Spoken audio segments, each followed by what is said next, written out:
আৰক্ষীয়ে আটক কৰিলে আৰক্ষীক দিন দুপৰতে আৰক্ষীৰ ৰূপত গুণ্ডাগিৰি কনিষ্টেবল আদিল হুছেইনক দিন দুপৰতে ধুবুৰী মেডিকেল কলেজৰ কৰ্তব্যৰত নিৰাপত্তাৰক্ষী নাইম আহমেদক আক্ৰমণ কৰি আহত কৰা কেন্দ্ৰ কৰি ধুবুৰী মেডিকেল কলেজত উত্তপ্ত পৰিস্থিতি মেডিকেল কলেজৰ ভিতৰত এখন অনুমতি পত্ৰ দি দুজন সোমাব বিচাৰিছিল তাকে বাধা দিয়া কেন্দ্ৰ কৰি নিৰাপত্তাৰক্ষীজনক আক্ৰমণ কৰাৰ অভিযোগ উত্থাপন হয় মেডিকেল কলেজৰ বাহিৰৰ চৌহদত নিৰাপত্তাৰক্ষীসকলে উচিত শাস্তিৰ দাবীত সাব্যস্ত কৰে প্ৰতিবাদ ইতিমধ্যে ঘটনাস্থলীত কলেজ নগৰ আৰক্ষী উপস্থিত হৈ কনিষ্টেবল আদিল হুছেইনক আটক কৰি থানালৈ নিয়ে সমগ্ৰ ঘটনা সন্দৰ্ভত মেডিকেল কলেজ কৰ্তৃপক্ষই কনিষ্টেবলজনৰ বিৰুদ্ধে এজাহাৰ দাখিল কৰে বুলিও জানিব দিয়ে পিছে ৰক্ষকে যদি ভক্ষক হয় এজন আৰক্ষী কনিষ্টেবলৰ হাতত যদি নিৰাপত্তাৰক্ষী সুৰক্ষিত নহয় তেন্তে সাধাৰণ ৰাজ্যৰ কি অৱস্থা হ'ব অনুমান কৰিব নোৱাৰি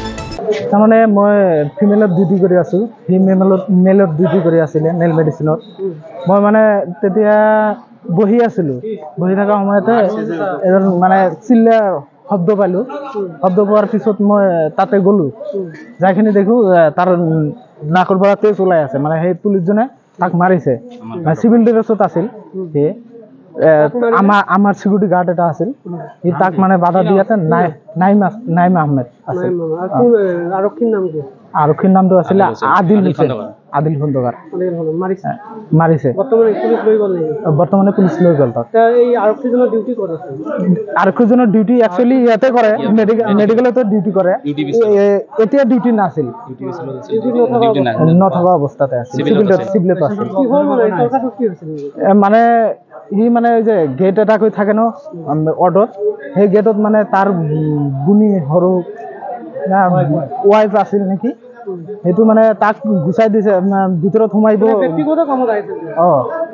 সি মানে পেচেণ্টক চাব আহিছে আমাৰ চিকিউৰিটিয়ে বাধা দিয়াত কৈছে যে তই সোমাচোন মই চাম তাক কি কৰে মই চাম এনেকৈ কৈছে তাৰপিছত তাক জোৰকৈ সোমাব দিছে তেতিয়া চিকিউৰিটি বাধা দিয়াত তাক মাৰিছে মই ডিউটি কৰি আছোঁ ডিউটি অৱস্থাত মই গেট পাছ আটকাই আছোঁ তেওঁ আহিছে আহি মোক মই যাব কৰিছোঁ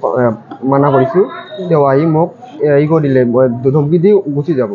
মই আটকাইছোঁ এনেকুৱা কৰিছোঁ হাতটো কৰাৰ পিছত তেওঁ আহি মোক চিধে মোক মাৰিছে গেট পাছৰ কাৰণে মই আটকাইছোঁ আছিল তাৰমানে পুলিচটো আহি গেট পাছটো তাক দিছে তাৰপিছত এটা মানুহ আছে তাক মই কৈছোঁ অলপ পিছত যাওঁ ডক্টৰ মাৰে পিছত তুমি যাৱা মই এনে কৰিছোঁ অলৰেডি একজন তাতে আছে পেচেণ্ট এটেণ্ডেণ্ট তাৰপিছত মই কৈছোঁ কোৱাৰ পিছত মোক আহি মোক আটকাইছোঁ মোক আহি ইয়াতে মাৰিছে ঘুচি মাৰিছে না এজনো যাব পাৰে দুজন যাব বিচাৰে পুলিচে আহি পুলিচে আটকাও নাই মই গৈছে তেওঁ দেখিলে যাবৰ পিছত আহিছে আৰু পিছত তেওঁ আৰু একজন পঠাব মোৰ অৱস্থাটো মই ইয়াৰ পৰা গোটেই বিষি আছোঁ মাথাটো পুৰা বিষি আছে মই তুলিব নোৱাৰোঁ মাথা ইমান হয় নাইম আহমেদ আৰক্ষীৰ নামটো ক'ব নোৱাৰোঁ না মোৰ 5টাৰ পৰা 8টালৈকে 8টা 2টালৈকে এইটো ইয়াতে লাগিব কিবা এটা লাগিব কিন্তু মই যদি ষ্টাফ হওঁ চিকিউৰিটি ষ্টাফ কিবা বিচাৰ লাগিব না এনেকুৱা কৰিছে তেওঁ মানে কৰিছে তেওঁ কোনো ইউনিফৰ্মো নাই ডিউটি অৱস্থাত নাই তেওঁ আহি মোক মাৰিব চিধে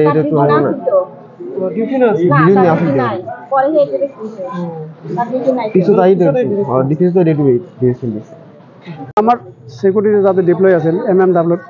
তাৰ লগত মিছবিহেভ কৰিছে তাৰমানে তাক এটা মাৰিছে হাত ধৰিছে তাৰ ওপৰত সেইকাৰণে উচিত বিচাৰ লাগে এইটো পুলিচৰ মানুহ হৈ যেনেকুৱা কাম কৰে এটা বেলধাৰী মানুহ হয় তেনেহ'লেতো আমি আৰু কি কৰিম সিহঁতে আম পাব্লিকটো নহয় সিহঁতে আইনৰ মানুহ সিহঁতে জানে কেনে ব্যৱহাৰ কৰিব লাগে যে ঠিক ব্যৱহাৰ কৰা নাই এতিয়ালৈকে দিম বুলি ভাবি আছোঁ নাইম আহমেদ ধুবুৰীৰ পৰা নুৰ ইছলাম মণ্ডলৰ ৰিপৰ্ট এনি ভাৰত 24 অভিনয় কৰাৰ হেঁপাহ আপুনিও পঢ়ি ৰাখিছে নেকি আপোনাৰ অভিনয় কৰাৰ অভিজ্ঞতা নাই কোনো কথা নাই আপোনাৰ বাবে আহিছে সোণালী সুযোগ 29 ছেপ্টেম্বৰত দিনৰ 9 বজাৰ পৰা নিশা 8 বজালৈ বলিউড তথা হলিউডৰ চিনেমাৰ বাবে অডিশ্যন হ'বলৈ গৈ আছে গুৱাহাটীৰ কাহিলীপাৰাস্থিত জ্যোতি চিত্ৰবনত 5 বছৰ বয়সৰ পৰা 17 বছৰ ব্যক্তিয়ে কৰিব পাৰিব অংশগ্ৰহণ পঞ্জীয়ন হ'ব বিনামূলীয়া নিৰ্দিষ্ট ৱেবছাইটত কৰিব পাৰিব আবেদন